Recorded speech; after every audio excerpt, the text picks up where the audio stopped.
கர்த்தர் ஆராதனை ஆசீர்வதிக்கும்படி நாம் ஜெயிப்போம். அன்புள்ள ஆண்டவரே, உம்மை துதிக்கிறோம், உம்மை ஸ்தோத்தரிக்கிறோம். இந்த நாளில் நம்முடைய பிள்ளைகளாய் கூடி நம்மை ஆராதிக்கும்படி தந்த கிருபைக்காக உம்மை ஸ்தோத்தரிக்கிறோம். இந்த நாளின் ஆராதனைகளுக்கு ஆசீர்வதித்தார். ஆவியோடு உண்மையோடுமை தொழுது கொள்ளும்படி கிருபைத்தார். வருகிற ஒவ்வொருவரையும் ஆசீர்வித்து ஒவ்வொரு இடைவு அவருடைய தேவைகளை சந்தி குறைவெல்லாம் நிறைவாக்கி நம்முடைய கரத்தில் ஒப்புக் கொடுக்கிறோம். எல்லா துதிக்கான நமக்கே செலுத்துகிறோம். இயேசுவின் மூலம் பிதாவே, ஆமென். பாட்டு புத்தகத்தில் 71வது பாடலை பாடி நாம் தேவனை மகிமைப்படுத்துவோம்.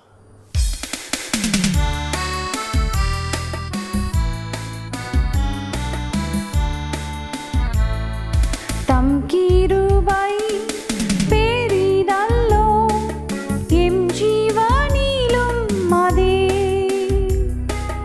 இம்மட்டும் காத்ததுவே. இன்னும் தேவை கிருபை தாருமே,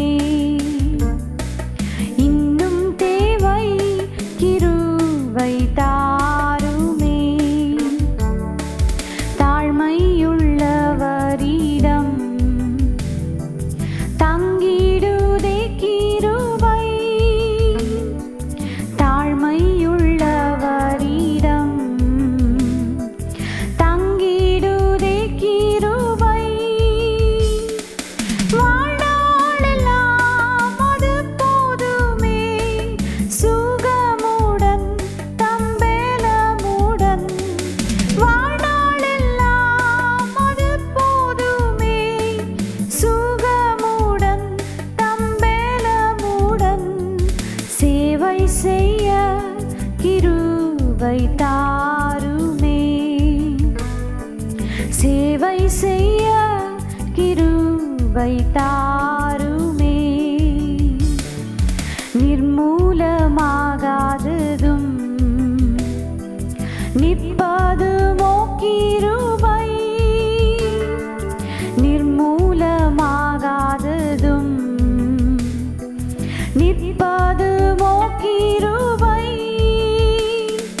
நீசனின் பாவம் நீங்கினதே, நித்திய ஜீவன் பெற்றுக் கொண்டேன்.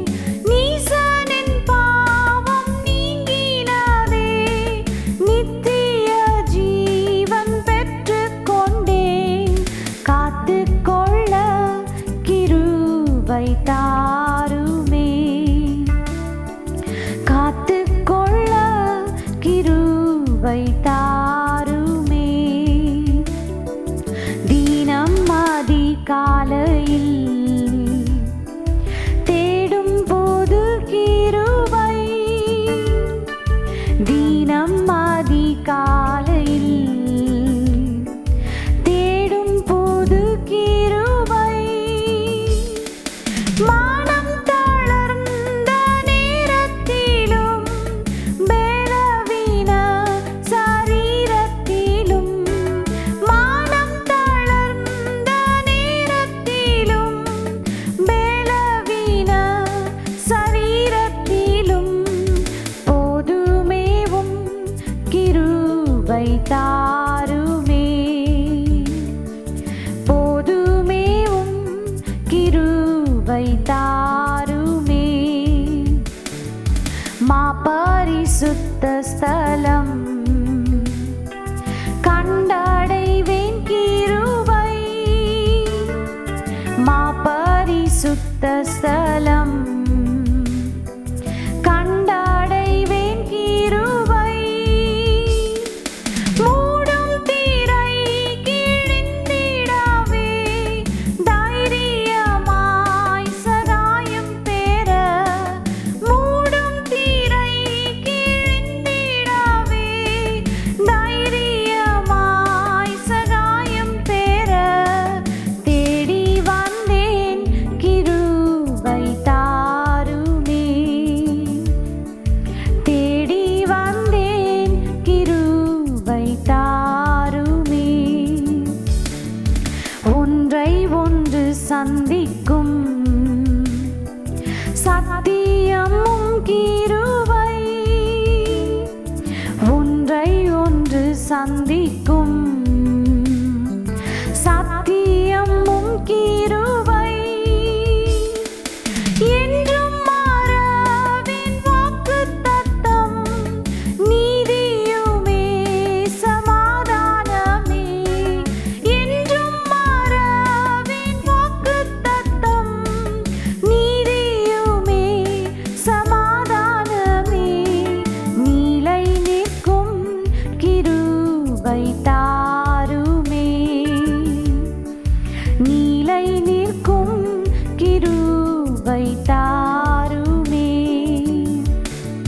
ஸ்தோத்திர ஜெபத்தினால்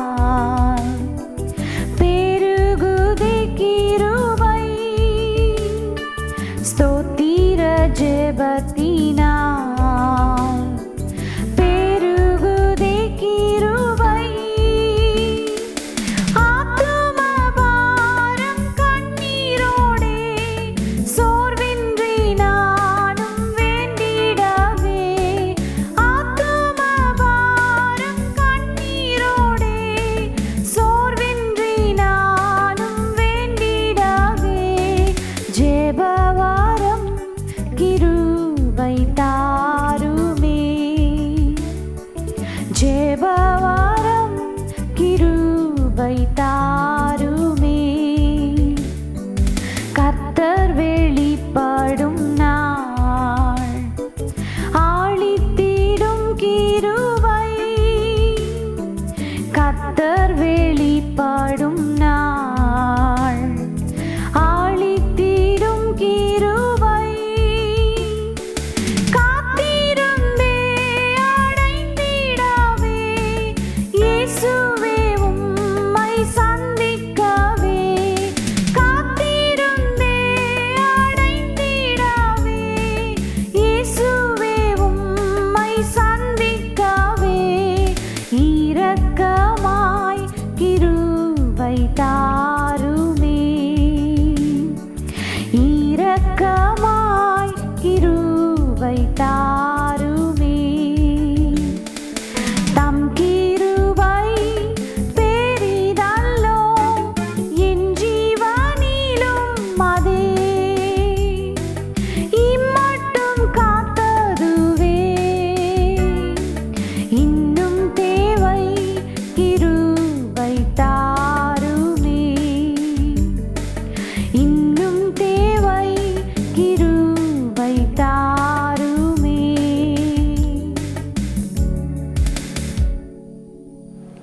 ஒரு ஆங்கில பாடலை பாடுவோம். When I survey the wondrous cross.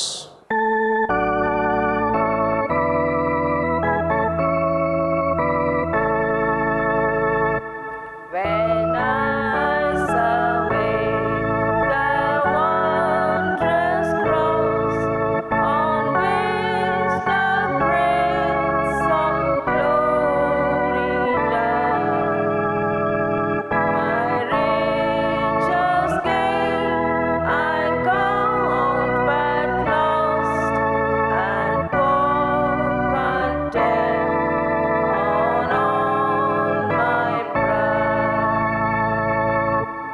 Forbid it, Lord, that I should boast, save in the cross of Christ my God. All the vain things that charm me most, I sacrifice them to His blood. See from His head, His hands, His feet, sorrow and love flow mingled down. Did e'er such love and sorrow meet, of thorns composed so rich a crown? நாளிலே நாம் கர்த்தருடைய வார்த்தை தியானிப்போம். இந்த நாட்களிலே நாம் 2024 ஆண்டின் வாக்குத்தத்த செய்தியை நாம் தியானித்து வருகிறோம். இந்த ஆண்டின் வாக்குத்தத்தம் லூக்கா 12:32. பயப்படாதே சிறுமந்தையே, உங்களுக்கு ராஜ்யத்தை கொடுக்க உங்கள் பிதா பிரியமாய் இருக்கிறார். இந்த தலைப்பின் கீழே தேவனுடைய ராஜ்யத்தை பற்றிய 10 முக்கிய வெளிப்பாடுகள், 10 vital revelations of the kingdom of God.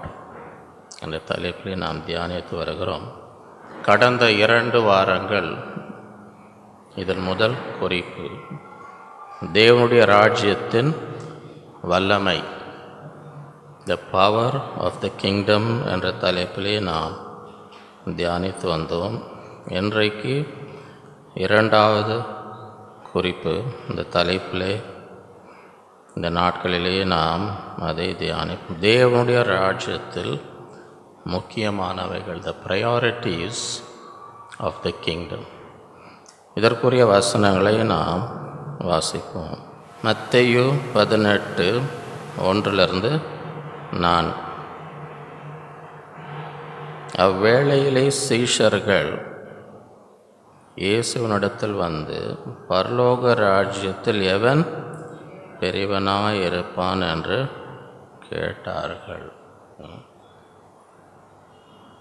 உங்களுக்கு என்ன கவலை பார்த்தீங்களா? இந்த சீஷருக்கு என்ன கவலை அவங்களுக்கு? பரலோக ராஜ்யத்தில் எவன்? அப்போ இது கேட்கும்போது என்ன எண்ணத்தோடு கேட்டிருப்பாங்கன்னு நினைக்கிறீங்க?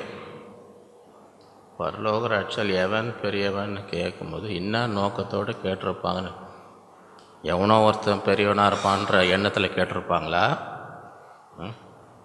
எவனோ இருந்தால் இவங்கள என்ன பாதிக்குது? எவனோ பெரியவனாக இருந்தால் இவங்கள பாதிக்குமா? அது எவன் பெரியவன் கேட்கும்போது உள்ள அவங்களுக்குள்ள என்ன எண்ணம் இருக்கும்னு நினைக்கிறீங்க? எந்த நோக்கத்தோடு இந்த கேள்வி கேட்குறாங்க? பரலோகத்தில் எவன் பெரியவன் கேட்கும்போது இன்னும் உள்ளுக்குள்ளே நோக்கம் இருந்திருக்கும். நம்மள யாராவது ஒருத்தர் இருப்போமா? எவனோ இருந்தால் அதில் இவங்களுக்கு எதாவது அக்கறை இருக்குமா? எவன் பெரியவன்னா என்ன ஆசை இவங்களுக்கு? நம்ம இருப்போமா? அதை டைரெக்டாக கேட்காம எப்படி கேட்குறாங்க? அப்படி சுற்றி வளைச்சி, உலகத்தில் அந்த மாதிரி ஆளுங்க இருக்கிறாங்களா இல்லையா? நேராக கேட்காம அப்படி சுற்றி வளைச்சி கேட்குற ஆளுங்க உலகத்தில் இருக்கிறாங்களா இல்லையா? சில இடத்துல நான் கேள்விப்படுறேன், வீட்டிலே இருக்கிறாங்கன்னு. சில பேருக்கு எங்கேயே இருக்கிறாங்களாம், வீட்டிலே. எது கேட்டாலும் எப்படி கேட்க மாட்டாங்க, நேராக கேட்க மாட்டாங்க. அது எப்படி கேட்பாங்க? அப்படி சுற்றி வளைச்சி வேறு யாரோ கேட்குற மாதிரி. ஆனால் உண்மையை யார் கேட்குறது? அப்போ இவங்க உள்ளுக்குள்ளே நிறைய ஆசை வச்சுன்னு இருந்தாங்களா இல்லையா? இது கூட இருந்தாங்களே 12 பேர், உள்ளுக்குள்ளே நிறைய ஆசை வச்சுன்னு இருந்தாங்களா இல்லையா? என்ன நினைக்கிறீங்க இவங்கள பார்த்தா? கூடியே இருந்தாலும் உள்ளுக்குள்ளே என்ன இருக்குது? நிறைய ஆசை இருக்குது. அப்போ கேட்கும்போது என்ன சொல்வாருன்னு எதிர்பார்த்துருப்பாங்க.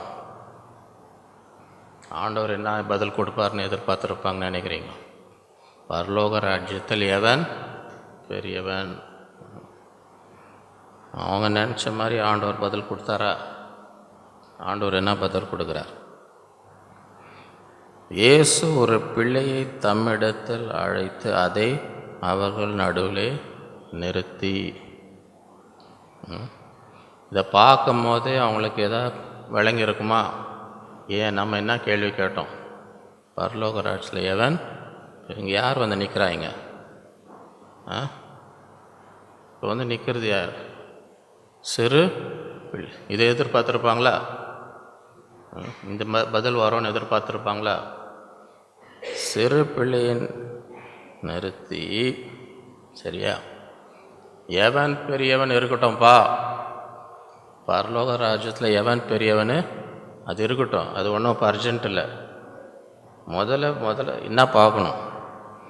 நீங்கள் மனம் திரும்பி பிள்ளைகளைப் போல ஆகாவிட்டால் பரலோக ராஜ்யத்தில் பிரவேசிக்க மாட்டீர்கள் என்று மெய்யாகவே உங்களுக்கு சொல்லுங்க. அப்படின்னா என்ன அர்த்தம்? நீ பெரிய இருக்கிறது இருக்கட்டும், நீ முதல்ல உள்ளே போறியான்னு பார். பரலோக ராஜ்யத்து முதல்ல உள்ளே போறியான்னு பார். அதுக்கப்புறம் தானே எவன் பெரியவன் சிறியவன். உள்ளேயே நீ போகலன்னா எவன் பெரியவனாக இருந்தால் எவன் சிறியவனாக இருந்தால் என்ன ஒன்றை பாதிக்குது? முதல்ல நீ உள்ளே போறியா அதை பார் முதல்ல. ஏனென்றால் நீங்கள் மனம் திரும்பி பிள்ளைகளைப் போல் ஆகாவிட்டால் பரலோக ராஜ்யத்தில் பிரவேசிக்க மாட்டீர்கள் என்று மெய்யாகவே இந்த நாட்களில் ஆண்டவர் அதை தான் நம்ம பார்த்து சொல்கிறோம். இந்த ஆண்டிலே ஆண்டவரே என் இருதயம் எப்படிப்பட்ட இருதயமாக இருக்கணும், யாரை போல இருக்கணும்? சிறு பிள்ளை இருதயம் எப்படி இருக்கும்? சிறு பிள்ளை இருதயத்துக்கும் பெரியவங்க இருதயத்துக்கும் என்ன வித்தியாசம்?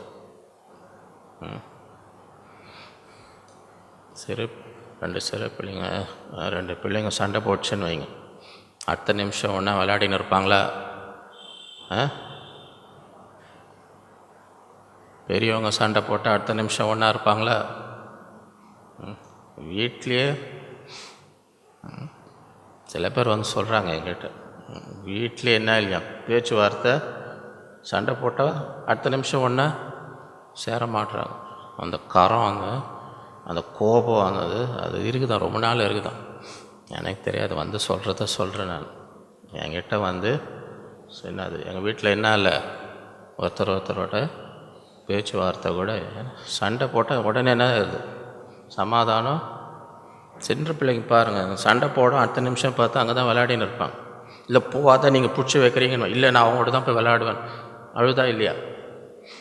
இல்லை நேற்று தான் நான் சண்டை போட்டேன், போவாத, அவங்களோட விளையாடாத, அவங்களோட சேராத, அவங்களோட ஒன்றும் வச்சுக்காத பிடிச்சி இழுத்திங்கன்னா என்ன சொல்லலாம் பிள்ளை, விடு நான் போய் அவங்களோட தான் விளையாடணுன்ட்டு.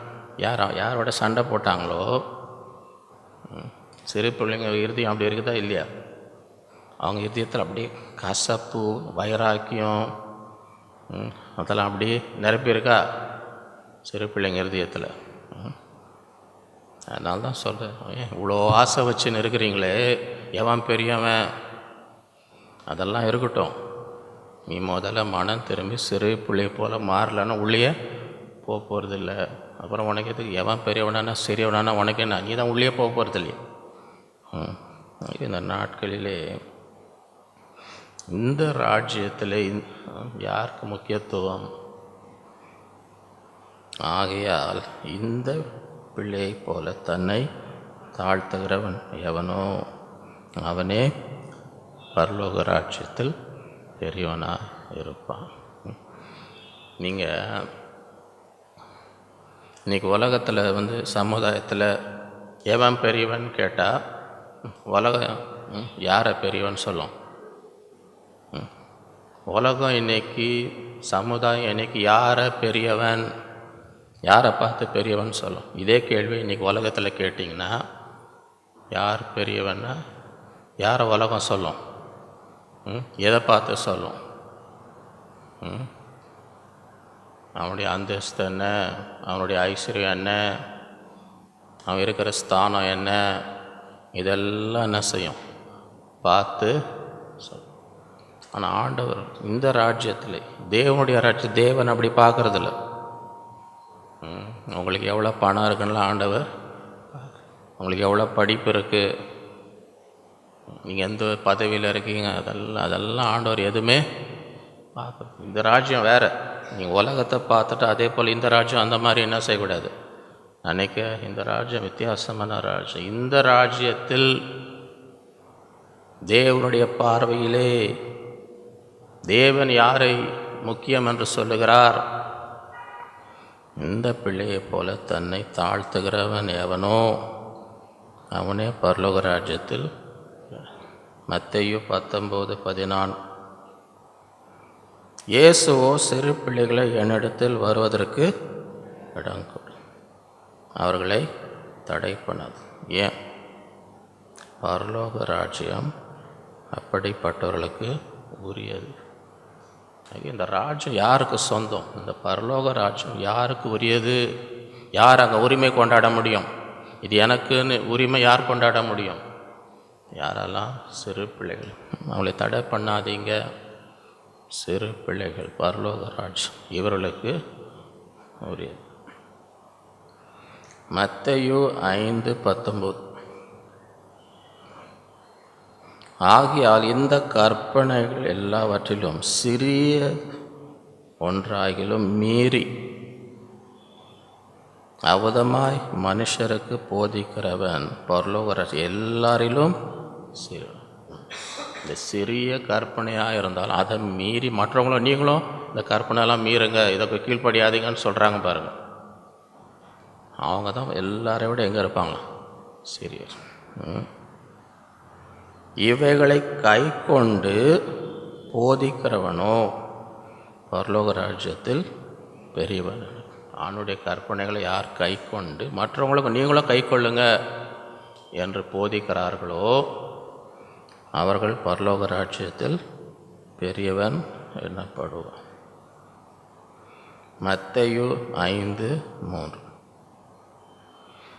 ஆவியில் எளிமை உள்ளவர்கள் பாக்கியவான், பரலோக ராஜ்யம் அவர்களுக்கு உரியது. இங்கிலீஷில் கிங் ஜேம்ஸ் வெர்ஷனில் Blessed are the poor in spirit, for theirs is the kingdom of God. Poor in spirit. அந்த வார்த்தையில் எளிமை, புவர், அந்த எழுதின அந்த பாஷையில், மூல பாஷையில் இந்த புவர் எளிமை என்ற வார்த்தையுடைய அர்த்தம் என்ன என்று பார்க்கும்போது, இன்றைக்கி உலகத்தில் ஒவ்வொரு நாட்டில் நீங்கள் போகிறீங்கன்னு வைங்களேன், அங்கே ஏழைன்னு சொல்லுவாங்க. ஆனால் அவங்க இருக்க ஏழைக்கும் இங்கே ஏழைன்னு சொல்கிறதுக்கும் வித்தியாசம் இருக்கும். இப்போ நீங்கள் அமெரிக்காவில் போகிறீங்களேன், அங்கே யாராவது ஒருத்தர் நான் ஏழைங்க, இந்த அமெரிக்காவில் நான் என்னவாக இருக்கிறேன், ஏழையாக இருக்கிறேன், நீங்கள் ஏழையாங்க, ஆமாங்க. நீங்கள் கார் வச்சுருக்கீங்களா, ஆமாங்க. ஃப்ரிட்ஜ் வச்சுன்னு இருக்கீங்களா, ஆமாங்க. வாஷிங் மிஷின் வச்சுருக்கீங்களா, ஆமாங்க. மைக்ரோவேவ் வச்சு, ஆமாங்க. நீங்கள் ஏழையாங்க, ஆமாங்க.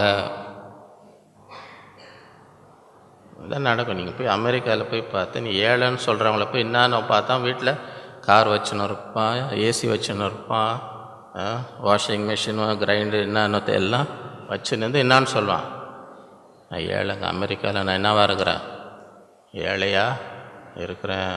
ஏன்னா மற்றவங்களாம் இதோட எங்கேயோ இருக்கிறாங்க. இவன்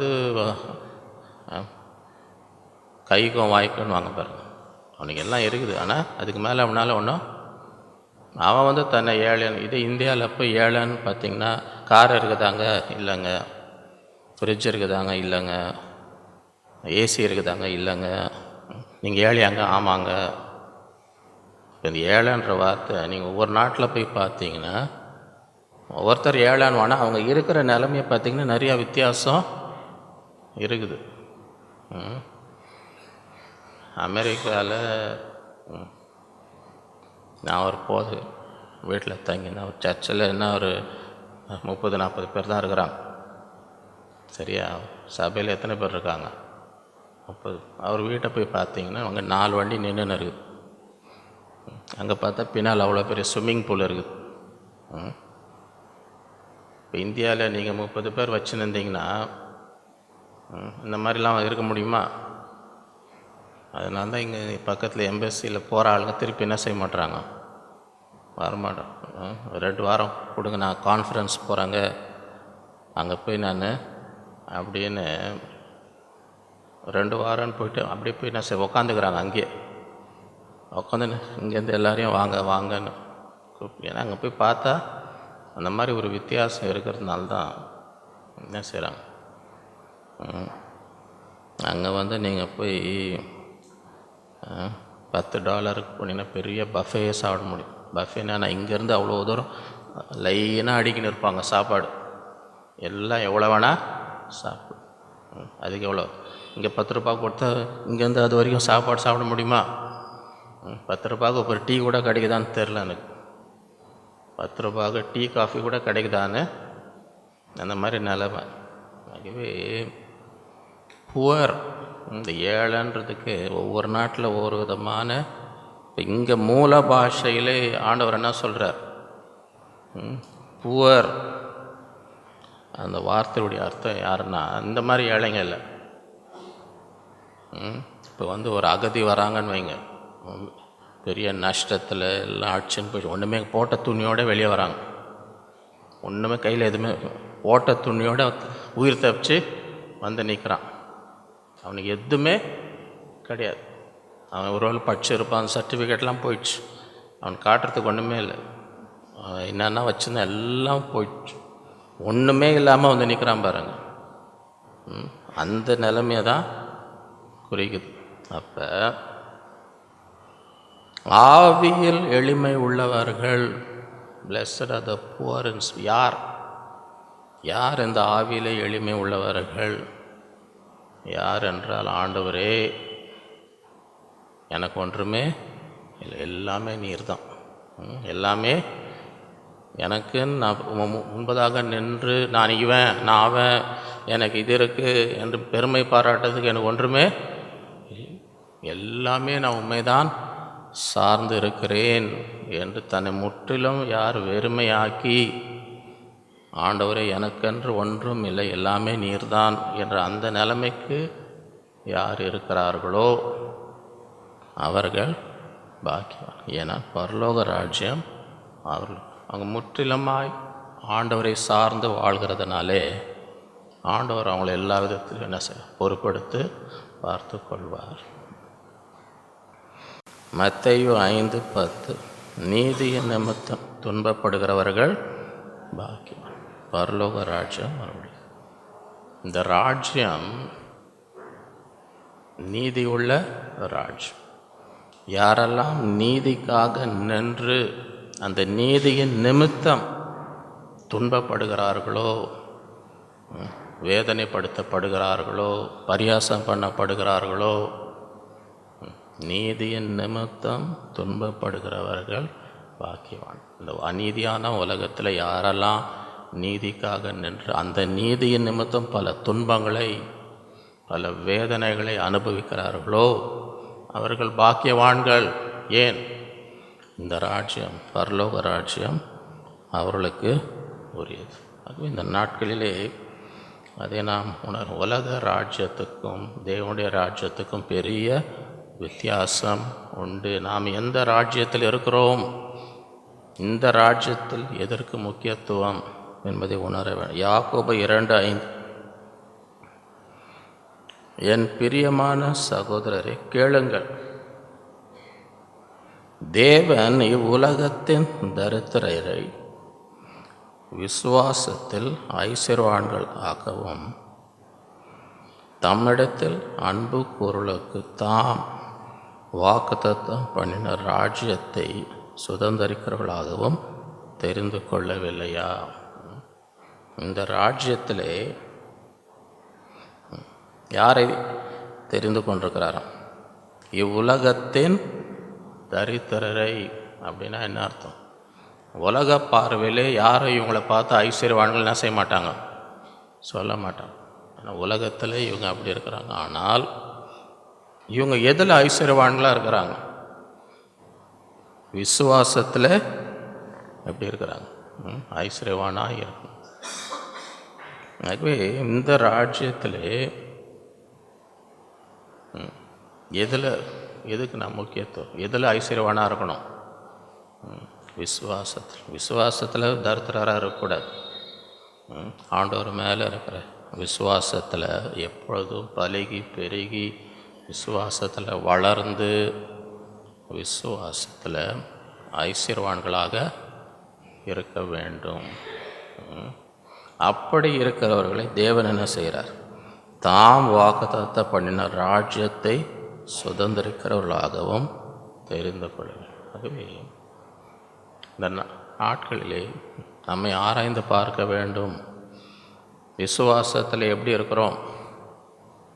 விசுவாசத்தில் தரித்திரராக இருக்கிறோமா அல்லது விசுவாசத்தில் ஐஸ்வர்யவான்கள்? ஏன்னா அவர்களை தான் தேவன் தெரிந்து கொண்டு இருக்கிறார். உலகத்தில் பணம் இருக்குதோ இல்லையோ, விசுவாசத்தில் எப்படி இருக்கணும்? வளர்ந்து கொண்டே இருக்கணும். விசுவாசத்தில் பலப்படணும். தேவனுடைய விசுவாசம் ஆண்டோடைய வார்த்தை கேட்க கேட்க என்ன விசுவாசம் நமக்குள்ளே உண்டாகும். அப்படிப்பட்டவர்களை தேவன் தெரியும். 1 கொரிந்தியர் 1:26-30. எப்படியெனில் சகோதரரே, நீங்கள் அழைக்கப்பட்ட அழைப்பை பாருங்கள். எப்படிப்பட்ட அழைப்பு? மாம்சத்தின்படி ஞானிகள் அநேகர் இல்லை, வல்லவர்கள் அநேகர் இல்லை, பிரபுக்கள் அநேகர் இல்லை. ஆகவே இந்த ராஜ்யத்தை பார்க்கும் பொழுது உலகத்தின் ஞானிகள் அநேகர் இல்லை, ஏதோ ஒரு சிலர் இருப்பாங்க. வல்லவர்களும் அநேகர் இல்லை, ஒரு சிலர் தான் இருக்கலாம். பிரபுக்கள் அநேகர், பெரிய பெரிய அந்தஸ்தில் பதவியில் இருக்கவங்க அநேகர் இல்லை, ஒரு சிலர் தான் இருக்கலாம். ஆகவே இந்த நாட்களிலே ஞானிகளை வெட்கப்படுத்தும்படி தேவன் உலகத்தில் பைத்தியமானவர்களை தெரியும். நான் இது எப்போ பார்த்தாலும் ஏசுன்னு அந்த பைத்தியமான பைத்தியம் அவனுக்கு. ஆனால் அவனை அலையிலையாக போட்டுன்னு இருக்கிறேன்னு உலகம் யாரெல்லாம் பைத்தியம்னு சொல்கிறாங்களோ, சரியா, இயேசுனால கிறிஸ்துவுக்காக நான் பைத்தியக்காரன் பவுல் சொல்லுகிறார். வேறு எதுக்கும் பைத்தியமாக இருக்கக்கூடாது, சரியா? நீங்கள் வேறு எதாவது பண்ணிட்டு பைத்தியம் திட்டினாங்கன்னா அது ஆண்டவருக்காக பாடுபடுறேன்னு சொல்லாதீங்க. நீங்கள் பண்ணுறது எதாவது பைத்தியம் மாதிரி பண்ணிட்டு அதில் உங்களை யாருன்னா பைத்தியம் திட்டி நான் ஆண்டவருக்காக பாடுபடுறேன் என்ன செய்யக்கூடாது.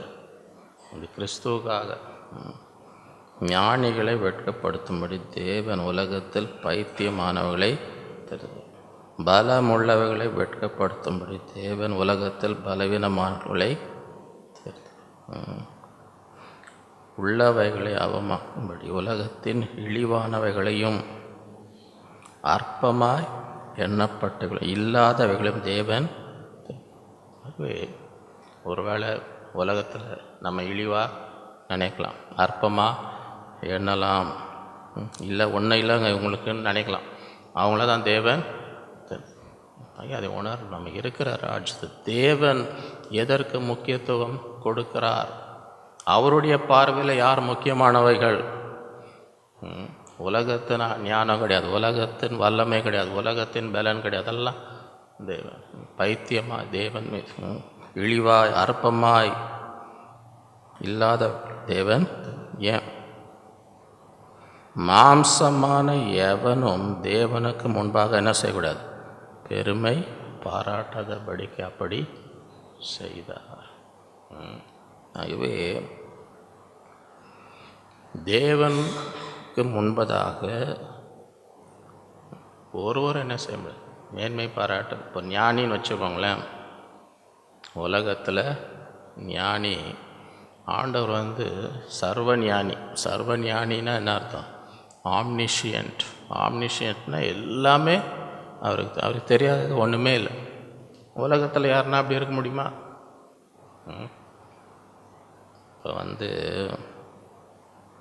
இப்போ டாக்டருங்களே இருக்கிறாங்களே, ஸ்பெஷலிஸ்ட்டுன்றாங்களே, அவங்க ஒரு இதில் தான் ஸ்பெஷலிஸ்ட். அவங்க ஸ்பெஷலிஸ்ட் இல்லாத ஒரு வியாதியோடு போனீங்கன்னா என்ன சொல்லுவாங்க? இங்கே அவரை போய் பாருங்கள், அவர் தான் இதில். அப்படி யாருமே சர்வ ஞானி அவங்களுக்கு எல்லாம் கொஞ்சம் கொஞ்சம் தான் தெரியும், அவங்க இதில் தான் தெரியுமே தவிர, அதை தவிர நீங்கள் வேறு எதாவது கேட்டிங்கன்னா என்னான்வாங்க? அவங்கள போய் அனுப்புகிறாங்களா இல்லையா, ரெஃபர் பண்ணுறாங்களா இல்லையா? இவரை போய் அவர் போனால் இல்லை இதில்ங்க அவரை போய் பாருங்கன்னு ஏன் ரெஃபர் பண்ணுறாங்கன்னா, அவங்க எல்லாம் யாருமே சர்வ ஞானி கிடையாது. யாருக்குமே எல்லாருக்கும் கொஞ்சம் கொஞ்சம் தான். நீங்கள் கேட்டிருப்பீங்க, பெரிய விஞ்ஞானி சார் ஐசக் நியூட்டன் கேள்விப்பட்டிருக்கீங்களா? Sir Isaac Newton. என்னைக்கு அது Newton's 3rd law of motion சொன்னோம். என்னைக்கு போன வாரமா முந்தின வாரமா? Newton's 3rd law of motion. Sir Isaac Newton பெரிய விஞ்ஞானி, பெரிய சயின்டிஸ்ட். அவர் என்னன்றார்? உலகம் என்ன நினைக்குதோ தெரில. உலகம் என்னை பார்த்தா என்ன நினைக்குதோ தெரில. ஆனால் நான் எப்படி யோசிக்கிறேன், ஒரு சின்ன பையன் கடல் ஓரத்தில் இந்த சின்ன சின்ன கல்லுகளை ஓடுகளை எடுக்கிறானே, அந்த மாதிரி எனக்கு முன்பதாக எனக்கு அறியாத காரியங்கள் ஒரு பெரிய சமுத்திரம் போல். I feel like a child picking pebbles on the seashore. The vast ocean of truth lies undiscovered before me. பெரிய சயின்டிஸ்ட்னார். எனக்கு தெரியாதது பெரிய சமுத்திரம் போல் எனக்கு முன்பதாக. எனக்கு தெரிஞ்சது என்ன, இந்த கடலோர் சின்ன சின்ன இந்த ஓடுகள் எடுக்கிற மாதிரி, இவ்வளோதான் எனக்கு தெரியும். எனக்கு தெரியாததுன்னு கேட்டிங்கன்னா இந்த சமுத்திரம் இருக்க பாருங்கள். அது அவ்வளோ பெரிய சயின்டிஸ்ட், அவ்வளோ பெரிய ஞானி என்ன எனக்கு எல்லாம் தெரியுன்றாரா? எனக்கு ஒன்றும் தெரியாது. சின்ன கல்லை பறக்கிற மாதிரி தான் எனக்கு தெரிஞ்சது. தெரியாதது பாருங்கள் சமுத்திரம் போல் எனக்கு முன்பதாக. மனுஷர்கள் என்ன நினைக்கிறாங்க, எனக்கு ஏன்னோ பெரிய ஞானி நினைக்கலாம். நான் அப்படி நினைக்கல. நான் என்னை குறித்து அப்படி, நான் சின்ன பிள்ளை கடல் ஓரத்தில் அந்த கல்லை பொறுக்கின்னு இருக்கிறேன். அவ்வளோதான் எனக்கு தெரியும். எனக்கு தெரியாதது தேவனுக்கு முன்பு, தேவனுடைய ஞானத்துக்கு முன்பதாக யாரும் என்ன செய்ய முடியாது. அவருடைய வல்லமைக்கு முன்பதாக யாரும் பெருமை பாராட்ட முடியாது. அவருடைய ஸ்தானத்துக்கு முன்பதாக யாரும் ஒன்றுமே. ஆகவே தான் இந்த ராஜ்யத்திலே எவர்களுக்கு தேவன் முக்கியத்துவம் கொடுக்கிறார், அதை நாம் இந்த நாட்கள் என்ன செய்யணும். உலகம் எப்படி பார்க்க அது நமக்கு முக்கியம் இல்லை. உங்களுக்கு உலகம் உங்களை எப்படி பார்க்குறதுன்னு முக்கியமாக, தேவன் உங்களை எப்படி பார்க்குறாருன்னு முக்கியமா? எது முக்கியம் உங்களுக்கு? உலகமா தேவனா? இந்த வசனத்தின்படி இந்த ராஜ்யத்தில் தேவன் நம்மை எப்படி பார்க்கிறார், எப்படி நமக்கு முக்கியத்துவம் கொடுக்கிறார், எப்படி நம்ம வெளியேற பெற்றுள்ளார், அதை தான் நம்ம யோசிக்கணுமே தவிர உலகம் எப்படி நடத்துது அதெல்லாம் என்ன செய்யக்கூடாது, பொருட்படுத்தக்கூடாது. ஏன்னா நம்ம இந்த ராஜ்யத்தில் இருக்கோம், தேவனுடைய ராஜ்யத்திலே இருக்கிறோம். அந்தபடி நீங்கள் அவராலே கிறிஸ்து இயேசுக்கு உட்பட்டிருக்கிறீர்கள். எழுதியிருக்கிறபடி மேன்மை பாராட்டுகிறவன் கர்த்தரை குறித்தே மேன்மை பாராட்டத்தக்கதாக அவரே தேவனால் நமக்கு ஞானமும் நீதியும் பரிசுத்தமும் மீட்புமானார். நீங்கள் பெருமை பாராட்டணும்னா யாரை பெருமை பாராட்டணும்? ஆண்டவர். அவருடைய ஞானத்தை, அவரே நமக்கு ஞானம். உங்கள் ஞானத்தை பெருமை பாராட்டாதீங்க. அவரே எனக்கு ஞானமாக இருக்கிறார், அவரே எனக்கு நீதிமாய் இருக்கிறார், அவரே எனக்கு பரிசுத்தமாய் மீட்புமாய். அதுவும் இந்த நாட்களிலே அந்த ஒரு உணர்வு நம்ம இருதயத்தின் ஆழத்தில் இருக்க வேண்டும். இந்த ராஜ்யத்தில் யாரும் எவனும் தேவனுக்கு முன்பதாக என்ன செய்யக்கூடாது, பெருமை பாராட்டக்கூடாது. சில பேர் ரெடியாக எக்காலம் வச்சுன்னு இருக்கிறாங்க. அதை பார்த்துருக்குறீங்களா? தங்கள் பெருமையை ஊதுறதுக்கு பக்கத்துலேயே வச்சுன்னு இருக்கிறாங்க. 2 நிமிஷம் அவங்ககிட்ட பேசினீங்கன்னா உடனே எக்காலம் எடுத்துருவாங்க. அதை பார்த்துருக்குறீங்களா? அவங்க எக்காலம் ஊதுறதுக்கு எவ்வளோ நேரம் வேணால் பேசினே இருப்பாங்க. நீங்கள் ஏதாவது உங்கள் எக்காலம் ஊதலான்னு ட்ரை பண்ணிங்கன்னு பாருங்கள், நடுவில் நம்மளும் கொஞ்சம் ஊதலான்னு. உடனே அர்ஜென்ட்டாக நான் எங்கேயோ போகணுங்க, நான் ஃபோனை வச்சிடுறேன், எனக்கு ஏதோ கால் வர மாதிரி இருக்குது அப்படி சொல்லி என்ன செஞ்சுருவாங்க. நடக்குதா இல்லையா? அவங்க காலத்தை ஊதும் போது ஃபோனை கட் பண்ண மாட்டாங்க. அப்போ எந்த காலம் வராது. அவங்க தங்களை பெருமையே பேசணும். நீங்கள் ஏதாவது சரி இவங்களோ சொல்கிறாங்களே நம்மளும் ஒரு 2 நம்ம பெருமைக்கு நம்மளும் ஒரு 2 சொல்லான்னு ஆரம்பிச்சிங்கன்னு வைங்க, உடனே அவங்களுக்கு எதாவது அப்போ தான் கால் வருது, எனக்கு கால் எதுவும் வர மாதிரி இருக்குது, நான் அப்புறம் பேசணும், கட் பண்ணி வச்சு விட்ருவாங்க. நடக்குதா இல்லையா? அதனால் நான் ஏற்கனவே உங்களுக்கு சொன்னேன், யாருன்னா தங்கள் பெருமையாக பேசின்னு இருந்தாங்கன்னா என்ன பண்ணணும், அந்த மெத்தட் யாருக்குன்னா ஞாபகம் இருக்குதா? யாராவது அவங்களுக்கு ஃபோன் பண்ணி தங்கள் பெருமையே பேசின்னு இருந்தாங்கன்னா அவங்கள கட் பண்ணுறதுக்கு என்ன பண்ணணுன்னு ஒரு மெத்தட் ஒன்று சொன்னேன். அந்த மெத்தட் யாருக்குன்னா ஞாபகம் இருக்குதா? ஞாபகம் இருக்குதா? ட்ரை பண்ணி நீங்கள் ஆடுறதை பார்த்தா ட்ரை பண்ணுற மாதிரி தெரிஞ்சு எனக்கு யாருக்கோ பண்ணியிருக்கீங்க. அந்த மாதிரி ஏதோ பண்ணியிருக்கிறீங்கன்னு தெரிஞ்சு நீங்கள் பார்க்குறது அவங்களுக்கு பிடிக்காதவங்க யாருன்னு தெரிஞ்சு அவங்க பெருமையாக கொஞ்சம் 2 சொல்ல ஆரம்பிச்சிருந்தாங்களே ஃபோன் கட் பண்ணிவிடுவாங்க. யாருக்கும் அவங்களுக்கும் சண்டை எதோ இருக்குதுன்னு வச்சுங்களேன், அவங்களுக்கு பிடிக்காதவங்க வேண்டாதவங்க யாரும் தெரிஞ்சு வச்சுக்கோங்க.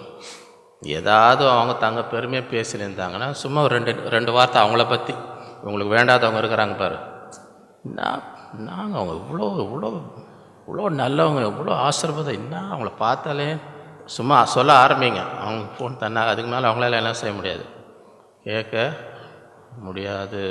நீங்கள் ட்ரை பண்ணி பாருங்கள். சில பேர் பார்க்குறத பார்த்து அதெல்லாம் பண்ணுற மாதிரி தான் தெரியுது எனக்கு.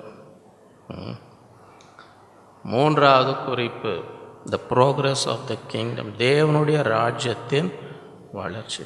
அதற்குரிய வசனங்களை நாம் வாசிப்போம். லூக்கா 1:30-33. தேவதூதன் அவளை நோக்கி, மரியாளே பயப்படாத, நீ தேவனிடத்தில் கிருபை, இதோ நீ கர்ப்பவதி ஆகி ஒரு குமாரனை, அவருக்கு இயேசு என்று பெயரிட, அவர் பெரியவராய் இருப்பார், உன்னதமானவருடைய குமாரன் எனப்படுவார். கர்த்தராகிய தேவன் அவருடைய பிதாவாகிய தாவீதின் சிங்காசனத்தை அவருக்கு கொடுப்பார். அவர் யாக்கோபின் குடும்பத்தாரை என்றென்றைக்கும் அரசாளுவார். அவருடைய ராஜ்யத்துக்கு முடிவே இராது. இந்த ராஜ்யம் எப்படிப்பட்ட ராஜ்யம்? நம்ம இந்த தேசத்திலே 75 ஆண்டுகளுக்கு முன்பதாக பிரிட்டிஷ் சாம்ராஜ்யம், பிரிட்டிஷ் எம்பையர், அப்போ அவங்களாம் பெருமையாக சொல்கிற காரியம் அந்த நாட்களில் என்ன சொல்லுவாங்க பெருமையாக? யாருக்குன்னா தெரியுமா? பிரிட்டிஷ் எம்பையரை பற்றி பெருமையாக என்ன சொல்லிகிட்டு இருந்தாங்கன்னு யாருக்குன்னா தெரியுமா? The sun never sets on the British Empire. என்ன பெருமை? எல்லா இடத்துலையும் எங்கள் ராஜ்யம் இருக்குதுங்க. எங்கேயுமே ஒரு இடத்துல சூரியன் அஸ்தமித்தால் இன்னொரு இடத்துல பிரகாசத்தை கொண்டு 24 மணி நேரமும் எங்கள் ராஜ்யத்தில் ஏதாவது ஒரு இடத்துல சூரியன் பிரகாசிக்கும். எங்கள் ராஜ்யத்தில் சூரியனால் என்ன செய்ய முடியாது? அஸ்தமிக்கவே முடியாது. ஏன்னா எல்லா இடத்துலையும் sun never sets on the British. எங்கே போச்சு அந்த எம்பையர்? இன்றைக்கி எங்கே இருக்குது அந்த எம்பையர்? ஆதி காலத்தில் எத்தனையோ எம்பையர், மோசே காலத்தில் பார்வோன், சர்வ அதிகாரம் எங்கே? அந்த நேபுகாத்நேசர், பேபிலோனியன் எம்பையர் எங்கே இருக்கு இன்றைக்கி? பர்ஷியன் எம்பையர் எங்கே இருக்குது? Persian empire. ஆண்டவருடைய காலத்தில் சீசர் ரோமன் எம்பையர் எங்கே இருக்குது? அந்த ரோமன் எம்பையர். எத்தனையோ ராஜ்யங்கள் இந்த உலகத்தில் எழும்பி போயிடுச்சு. இன்றைக்கி இல்லை அந்த ராஜ்யமே உலகத்தில். ஆகவே அவர் யாக்கோபின் குடும்பத்தாரை என்றென்றைக்கும் அரசன். அவருடைய ராஜ்யத்துக்கு இந்த ஒரே ராஜ்யம் நம்ம இருக்கிற இந்த ராஜ்யம் ஒன்று தான் முடிவே என்றென்றைக்கு பலுகி பெறுகிற ராஜ்யம். அதை உணர வேண்டும். இந்த ராஜ்யத்தில் நாம் இருக்கிறோம். எபிரேயர் 12:26-29. அவருடைய சத்தம் அப்போது பூமியை அசைப்பன. இன்னும் ஒரு தரம் நான் பூமியை மாத்திரமல்ல வானத்தையும் அசைப்பேன் என்று இப்பொழுது வாக்குத்தத்தம் செய்திருக்கிறார். ஆகவே ஆண்டவர் என்ன செய்ய போகிறார்? எல்லாவற்றையும் அசைக்க போகிறார். இன்னும் ஒரு தரம் என்கிற சொல்லானது அசையாதவைகள் நிலைத்திருக்கத்தக்கதாக அசை உள்ளவைகள் உண்டாப்பட்டவள் போல் மாறிப்போம் என்பதை குறிக்கிறது. அப்படின்னா என்ன?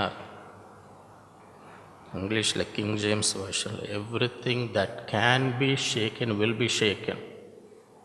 அப்படின்னா எதெல்லாம் அசைக்கப்பட முடியுமோ அதெல்லாம் என்ன செய்யும்? அசைக்கப்பட முடியாத காரியம் தான் என்ன செய்யும்? நிற்க முடியும். ஆகவே சில காரியங்கள்லாம் நம்ம பார்க்குறதுக்கு அசையாத மாதிரி இருக்கும், ஆனால் எல்லாமே அசையக்கூடாது. பெரிய பெரிய கம்பெனிங்க இப்போ நியூஸில் டெய்லி வந்துனே இருக்குது. இந்த கம்பெனி இவ்வளோ பெரிய கம்பெனி, இத்தனை பேரை வேலையிலேருந்து எடுக்கிறாங்க, இத்தனை போயினே இருக்குது. அவ்வளோ பெரிய கம்பெனி என்ன பண்ணுறாங்க? இல்லைங்க, இவ்வளோ பேருக்கு உங்களுக்கு வேலை திடீர்னு எடுத்துன்னு இருக்கிறாங்க. எவ்வளோ பெரிய உலக பிரசித்தி பெற்ற இருந்தால் கூட என்ன செய்ய முடியல. அதை அசைக்கக்கூடிய காரியங்கள். அன்றைக்கி இவ்வளோ சுகம் பலம் இருக்குன்னு வைங்க, எந்த நேரத்தில் என்ன வியாதி வரும்னு சின்ன சின்ன கண்ணுக்கே தெரியாத கிருமி, பாக்டீரியாவுக்கும் வைரஸுக்கும் இந்த சைஸில் வித்தியாசம் சொல்கிறாங்க. ஒரு பாக்டீரியா சைஸ்க்குள்ளே வைரஸ் 1000 வைரஸ் இருக்கலாம், அவ்வளோ சின்னதான். இந்த வைரஸ் பாக்டீரியாவோட 1000 சைஸ் சின்னது. ஒன்றுமே தெரியும். பாக்டீரியாவே இந்த மைக்ரோஸ்கோப்பில் வச்சு தான் பார்க்க முடியும். பார்க்க அவ்வளோ சின்னது வைரஸ், ஒன்றுமே தெரியாது. அது எவ்வளோ பெரிய பயில்வானாக இருந்தால் கூட உள்ளே போச்சுன்னு வைங்க. இதெல்லாம் எல்லாமே அசைக்கக்கூடியது. இந்த 1ஆம் தேதியில இன்றைக்கி நான் 21 நாள் பூமியில் எத்தனை இடத்துல பூமி எதிர்ச்சி வந்திருக்கு பார்த்தீங்களா? முதல் நாள் ஜனவரி 1ஆம் தேதியே ஜப்பானில் 150 பூமி அதிர்ச்சி. நேற்று பார்த்தீங்க பிரேசிலில் இந்த 21 நாளில் பார்த்தேன் எங்கெந்த இடத்துல அநேக. நான் இவ்வளோ பெரிய கட்டடம் வச்சுருக்கேன், அப்படி ஆச்சுன்னா இங்கே தர மட்டும் விழும்.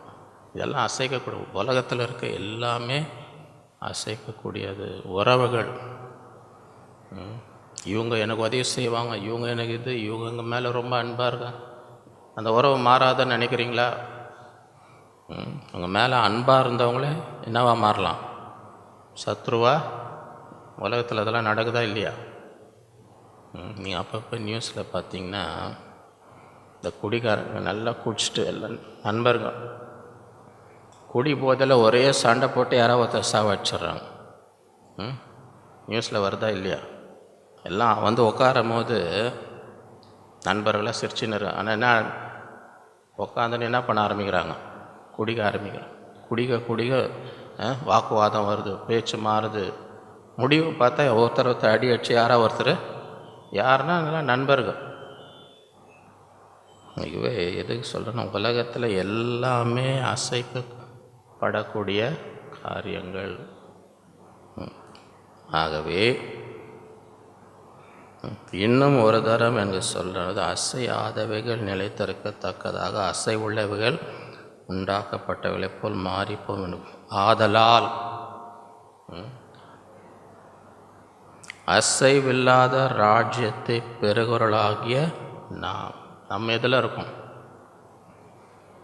அசைவில்லாத ராஜ்யத்தில் நம்ம உலகத்தில் எல்லாமே அசைக்கப்படும், அசைக்கப்படக்கூடிய எல்லாமே அசைக்கப்படும். ஆனால் நாம் எங்கே இருக்கோம்? அசைவில்லாத ராஜ்யத்தை பெறுகிறவர்களாகிய நாம் என்ன செய்யணுமா? நாம் என்ன செய்ய? பயத்தோடும் பக்தியோடும் தேவனுக்கு பிரியமாய் ஆராதனை செய்யும்படி கிருபையை பற்றி. அநேக நேரத்தில்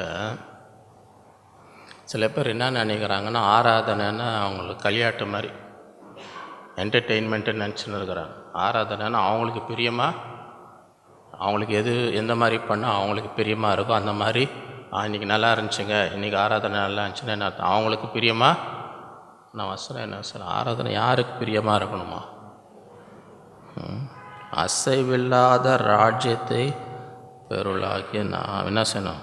பயத்தோடும் பக்தியோடும் தேவனுக்கு பிரியமான ஆராதனை செய்யும்படி கிருபையை பற்றி கொள்வோம்.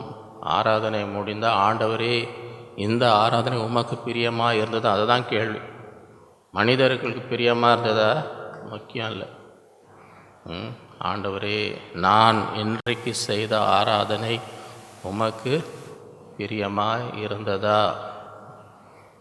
ஆண்டவர் வந்து இந்த மாய்மாலமான ஆராதனையெல்லாம் அவருக்கு ஆவியோடும் உண்மையோடு என்ன செய்யணும்? தேவன் ஆவியாக இருக்கிறார், அவரை தொழுது கொள்கிறவர்கள் ஆவியோடும் உண்மையோடும் அவர்களை ஏசாயா தீர்க்கதரிசி என்ன சொல்லியிருக்கிறார்? இந்த ஜனம் தங்களுடைய உதடினால் என்னை தொழுது. அவங்க இறுதி எங்கே இருக்குது?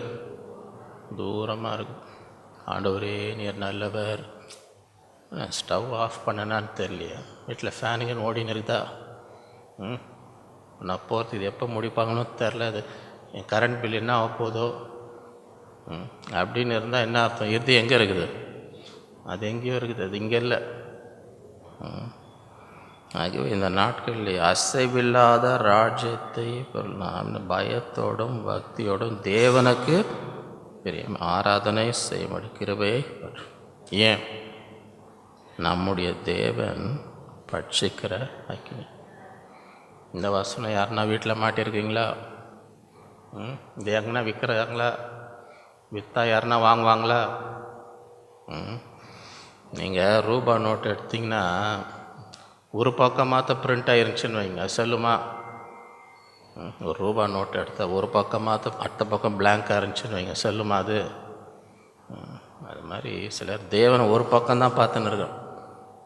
தேவன் அன்பாக இருக்கிறார், தேவன் இறக்கமாக இருக்குது, அதெல்லாம் உண்மைதான். தேவன் அன்பாக இருக்கிறார், தேவன் இறக்கம். இந்த பக்கம் ஒன்று இருக்குது, அங்கே என்னவா இருக்கிறார்? தேவன் பட்சிக்கிற. அது ரெண்டும் இருந்தால் தான் செல்லும். நான் ஆண்டவரை விசுவாசிக்கிறேன்னு ஒரு சைடு மாத்திரம் விசுவாசிச்சிங்க வை, அந்த விசுவாசம் வந்து சில. ஏன்னா இந்த பக்கமும் ஒன்று இருக்குது. பைபிளில் தான். பைபிளில் இருக்குதா இல்லையா? பைபிளில் இருக்குதா இல்லையா? தேவன் பட்சிக்கிற கன்சியூமிங் ஃபயர். கன்சியூமிங் ஃபயர்னா என்ன அர்த்தம்? சாம்பல் ஆகிடும், ஒன்றுமே இருக்காது. பட்சித்து போச்சுன்னா இந்த அக்னி பட்சித்த பிறகு என்ன இருப்பாங்க? ஒன்றும் இருக்காது, வெறும் சாம்பல் தான் இருக்கும். நம்முடைய தேவன் பட்சிக்கிற பயத்தோடும் இந்த அசைவில்லாத ராஜ்யத்தை பயத்தோடும் பக்தியோடும் தேவனுக்கு பிரியமாக என்ன செய்யணும்? இந்த நாட்களில் அந்த உணர்வை நம்ம எப்பொழுதும் ஆண்டவரே என் ஆராதனை உமக்கு அந்த கிருபையை எனக்கு தரும், அதான் செய்யும்படி என்ன செய்யுங்க? கிருபையை பற்றி கொள்ளுங்கள். காரணம் நம்முடைய தேவன் பட்சிக்கிற அக்கினி. வெளிப்படுத்தல் 11:15. 7ஆம் தூதன் எக்காளம் ஊதினான். அப்பொழுது உலகத்தின் ராஜ்யங்கள் நம்முடைய கர்த்தருக்கும் அவருடைய கிறிஸ்துவுக்கும் உரிய ராஜ்யங்கள் ஆயின. அவர் சதா காலங்களும் ராஜ்யபாரம் பண்ணுவார் என்னும் கம்பீர சத்தங்கள் வானத்தில் உண்டாகின. எல்லா ராஜ்யமும் இந்த ராஜ்யம் இப்படி வந்து சேரணும். உலக ராஜ்யம் எந்த ராஜ்யமாக இருந்தாலும் சில பேர் இந்த ராஜ்யம் கட்ட போகிறோம் அந்த ராஜ்யம் கட்ட போகிறோன்னு பேசின்னு இருக்கிறாங்க. நீங்கள் இதுக்கு முன்னாடி இருந்த ராஜ்யம்லாம் போயிடுச்சு, இனிமேல் நீங்கள் எந்த ராஜ்யம் கட்டினா எல்லாம் எங்கே வந்து சேரும்? உலகத்தின் ராஜ்யங்கள் நம்முடைய கர்த்தருடைய ராஜ்யங்கள், அவர் என்றைக்கும் அரசாளுவார். அதுவும் இந்த நாட்களில் அந்த விசுவாசம் நம்மை நிரப்ப வேண்டும். உலகத்திலே நாம் வாழ்ந்தாலும் நம்ம எதுக்குள்ளே இருக்கோம்? தேவனுடைய ராஜ்யம். இந்த ராஜ்யத்திலே இருக்கும் பொழுது இந்த ராஜ்யத்தின் காரியங்களை நாம் உணர்ந்து கொண்டு வாழ வேண்டும். உலகத்தை பார்க்கக்கூடாது. இந்த ராஜ்யத்தில் எதற்கு முக்கியத்துவம்? உலகம் எதற்கு முக்கியத்துவம்? அதற்கு பெருசில்லை. இந்த ராஜ்யத்தில் எதற்கு முக்கியத்துவம்? என்ன, யார் முக்கியத்துவம்? யார் பெரியவங்க இந்த ராஜ்யத்தில்? யார் சிறு பிள்ளை மனம் திரும்பி இறுதியும் அப்படியே மாறணும். சிறு பிள்ளை அவங்க தான் உள்ளே, அவங்க தான் பெரியவர்களாய் இருப்பார்கள். ஆவியில் எளிமை உள்ளவர்கள். ஆண்டவரே, நான் ஒன்றுமே, எல்லாமே நீர்தான்.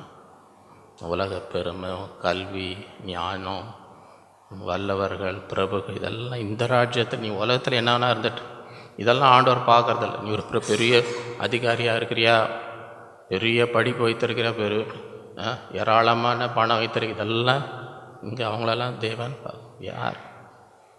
விசுவாசத்தில் ஐஸ்வர்யவான்களாக இருக்கிறாங்க. யார் தேவனை சார்ந்து, யார் நீதிக்காக நின்று நீதி நிமித்தம் யார் துன்பப்படுகிறாங்க அவர்கள்தான் தேவனுடைய ராஜ்யத்துக்குரியவர்கள். ஆகவே இந்த நாட்களிலே அதை நாம் உணர வேண்டும். இந்த ராஜ்யத்தில் தேவனுடைய பார்வையிலே நாம் முக்கியத்துவமாக இருக்க வேண்டும். அதுதான் நம்முடைய குறிக்கோள். உலகத்தில் எல்லாம் என்ன பார்க்கணும், உலகத்தில் அது பார்க்காதீங்க. உலக பெருமை நமக்கு அவசியம். தேவன் யாரை பார்க்கிறார், தேவன் யாரை பெரியவன் என்று எண்ணுகிறார், அப்படிப்பட்டவர்களாய் நாம் இருக்க வேண்டும். காரணம், இந்த தேவனுடைய ராஜ்யத்திலே நாம், அது மாத்திரமல்ல, இந்த ராஜ்யம் என்றென்றைக்கும் நிலைநிற்கிற எல்லா ராஜ்யம் போயிடும். ஏற்கனவே நமக்கு எல்லாம் போயிடுச்சு, இருக்கிறதும் போயிடும். இந்த ராஜ்யம் அசைவில்லாத ராஜ்யம். உலகத்தில் எல்லாம் அசைக்கப்படலாம், ஆனால் இந்த ராஜ்யம் அசைக்கப்படும். இந்த ராஜ்யத்தை பெறுகிற நாம் என்ன செய்யணுமா? பயத்தோடும் பக்தியோடும் தேவனுக்கு பிரியமான ஆராதனை செய்ய அந்த கிருபையை பெற்று. காரணம், தேவன் பட்சிக்கிற அக்கினி. அந்த ஒரு உணர்வோடு தேவனுக்கு பிரியமாய் வாழும்படி இந்த நாட்களில் நம்மை எல்லா ராஜ்யம், உலகத்தின் ராஜ்யம் எல்லாம் நம்முடைய ஆண்டவருடைய ராஜ்யமாய் அவர் என்றென்றைக்கும் என்ன செய்ய போகிறார்? அரசாளுக போகிறார். எத்தனை பேர் அதை விசுவாசிக்கிறோம்? அந்த நாள் அது எப்பொழுதும் நாம் உணர்வணும். தேவனுடைய ராஜ்யத்தில் நாம் இருக்கிறோம். இந்த ராஜ்யத்தின்படி நாம் வாழ வேண்டும். இந்த ராஜ்யத்தில் நமக்காக வைத்திருக்கிற ஆசீர்வாதங்களை என்ன செய்யணும்? பெற்றுக்கொள்ளும். அப்படிப்பட்டவர்களாக இருக்கும்படி கர்த்தர் நமக்கு கிருபை செய்வாராக. நாம் ஜெபிப்போம். அன்புள்ள ஆண்டவரே, உம்மை துதிக்கிறோம், ஸ்தோத்தரிக்கிறோம். இந்த நாளிலே உம்முடைய பிள்ளைகளாய் கூடி உம்மை ஆராதித்து உம்மை பாடி உம்மை தொழுது கொண்டும் எங்கள் இருதயத்தை ஓட்டு ஜெபிக்கும்படி தந்த கிருபைக்காக உம்மை ஸ்தோத்தரிக்கிறோம். எங்களோட பேசின ஒரு வார்த்தைக்காக உம்மை ஸ்தோத்தரிக்கிறோம். இந்த நாட்களிலே தேவனுடைய ராஜ்யத்தை குறித்து தியானிக்கும்படி எங்களோடு நீர் பேசி வெளிப்படுத்துகிற ஒவ்வொரு காரியத்தை இந்த நாட்களிலேயே நாங்கள் எங்கள் இருதயத்தில் ஏற்றுக்கொண்டு அதன்படி ஜீவிக்க நிற்கிறவை தரவிடமாக தேவனுடைய ராஜ்யத்தில், தேவனுடைய பார்வையில் யார் முக்கியமானவர், யாரை தேவன் பெரியவனாக தம் பார்வையிலே கருதுகிறார் என்பதை இந்த நாளிலேயே நாங்கள் உணர்ந்து கொண்டு அப்படிப்பட்டவர்களாக காணப்படும்படி எங்களுக்கு கிருபை தருவீராக. மனம் திரும்பி சிறு பிள்ளைகளைப் போல எங்கள் இருதயம் மாறும்படி இந்த நாட்களிலே கிருபை தருகிறார். எல்லா வீண் பெருமைகளை அகற்றி தேவனுக்கு முன்பதாக ஒருவனும் பெருமை பாராட்டக்கூடாது என்பதை உணர்ந்து மிகுந்த மனத்தாழ்மையோடு மேன்மை பாராட்டும், தேவனை குறித்தே மேன்மை பாராட்டும்படி அந்த நாட்களிலே எங்களுக்கு கிருபை தர வேண்டுமாய் ஜெபிக்கிறோம். இந்த நாட்களிலே நீதிக்காக நிற்கும் பொழுது அது நிமித்தம் துன்பப்படும் பாக்கியவான்கள் என்று சொல்லியிருக்கேன். அநீதியான இந்த உலகத்திலே உடைய பிள்ளைகளாக நீதிக்காக நின்று துன்பம் அனுபவிக்கிறவர்களாக இந்த நாட்களையும் ஒருவரையும் பலப்படுத்த வேண்டுமாய் நாங்கள் ஜெபிக்கிறோம். தேவனுடைய ராஜ்யம் அசைவில்லாத உலகத்தில் எல்லாம் அசைக்கப்பட்டு விழுகிற இந்த காலத்தில் நாங்கள் அசைவில்லாத இந்த ராஜ்யத்திலே ஆண்டவரை உரியவர்களாக பயத்தோடு பக்தியோடு உமக்கு பிரியமான ஒரு ஆராதனை செய்யும்படி இந்த நாட்களில் அந்த கிருபை எங்களுக்கு தர வேண்டுமாச்சு. நீர் பட்சிக்கிற அக்னியாக இருக்கிற அதை உணர்ந்து கொள்ளும்படி இந்த நாட்களில் நீர் கிருபை தர வேண்டுமாச்சு. இந்த உலகத்தின் ராஜ்யங்கள் எல்லாம் அழிந்து போகும், அசைக்கப்படும். உலகத்தின் எல்லா ராஜ்யங்களும் உம்முடைய ராஜ்யங்களாக மாறப்போகும். நீர் என்றும் அரசாளுகிறது. இந்த நாட்களிலே அதை உணர்ந்து உமக்காக ஜீவிக்கும்படி, உமக்காக எழும்பி பிரகாசிக்கும்படி, இந்த ராஜ்யத்துக்காக கிரியை செய்யும்படி எங்கள் ஒவ்வொருக்கும் கிருபை தருகிறார். இந்த ராஜ்யத்தில் எங்களுக்கென்று நீர் வைத்திருக்கிற அத்தனை ஆசீர்வாதங்களை சுதந்திரிக்கும்படி இந்த நாட்களில் நீர் கிருபை தருவீராக. இந்த நாளில் வந்து ஒவ்வொருவரையும் நீர் ஆசீர்வதி, ஒவ்வொருடைய தேவைகளை குறைவெல்லாம் நிறைவாக உடைய பலத்தினால் வல்லமையினால் ஒவ்வொருவரையும் இடைக்கட்டுவீராக. பூரண சுகத்தை ஒவ்வொருவருக்கும் கட்டளையிடும். கையிட்டு செய்யும் அனைத்தையும் வாய்க்கப்படும். தீமைக்கும் பொல்லாப்பகும் விலக்கி காத்துக்கொள்கிறார். உம்முடைய சமாதானம், உம்முடைய சந்தோஷம் ஒவ்வொரு வாழ்க்கை குடும்பத்தில் நிறைவாயிருப்பதாக ஆசீர்வதி. எல்லா துதி கனமைக்கு செலுத்துகிறோம் இயேசுவின் மூலம் பிதாவே. நம்முடைய கர்த்தராக இயேசு கிறிஸ்துவின் கிருபையும் பிதாவாகிய தேவனுடைய அன்பும் பரிசுத்த ஆவியின் அந்யோன்யம் நம் அனைவரோடும் என்றும் என்றும் சதா காலம் இருப்பதாக. ஆமென். என் ஆத்மாவே கர்த்தரை ஸ்தோத்திரம், என் முழு உலகமே பரிசுத்த நாமத்தை ஸ்தோத்திரம். என் ஆத்மாவே கர்த்தரை ஸ்தோத்திரம், அவர் செய்த சகல உபகாரங்களையும் மறவாதே. ஆமென். ஹல்லேலூயா. கர்த்தர் உங்கள் ஒவ்வொருவரையும் அளவில்லாமல் ஆசீர்வதிப்பாராக. தேவா உம்மை போல் மாற்றுமே என்னையே பலியாய் தந்தேனே. தேவா உம்மை போல் மாற்றுமே என்னையே பலியாய் தந்தேனே. தேவா உம்மை போல் மாற்றுமே என்னையே பலியாய் தந்தேனே.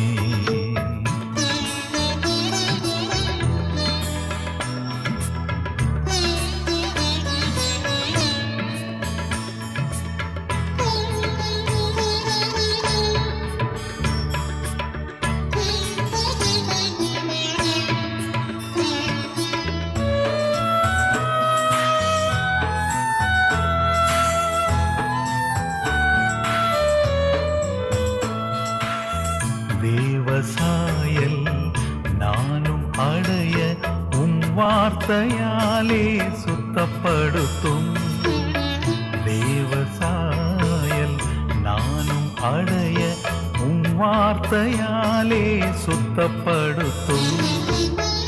உந்தனின் பாதையில் அனுதினம் செல்ல, உந்தனின் பாதையில் அனுதினம் செல்ல உம் ஆவியாலே பலப்படுத்தும்.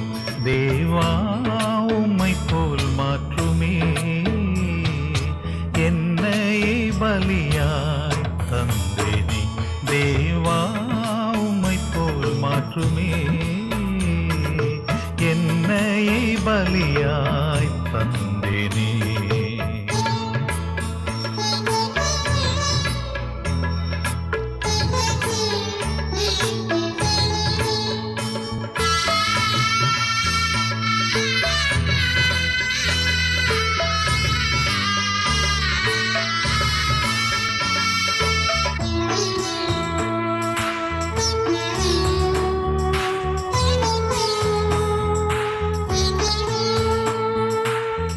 நீதியும் மீட்பும் பங்குமானீர் உம் நீதியாவும் நிறைவேற்றிட.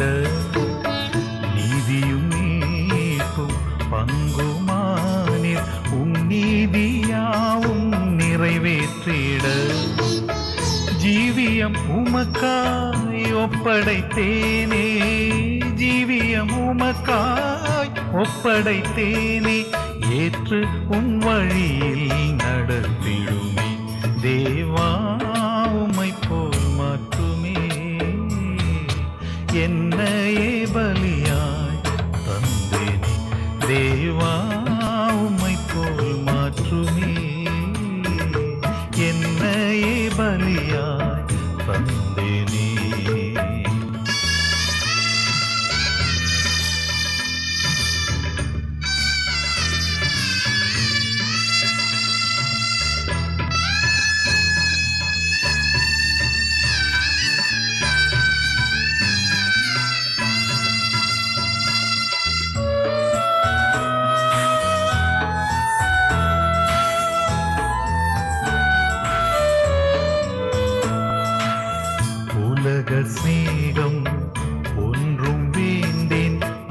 அன்பு எம்மை நெருக்கிடுதே.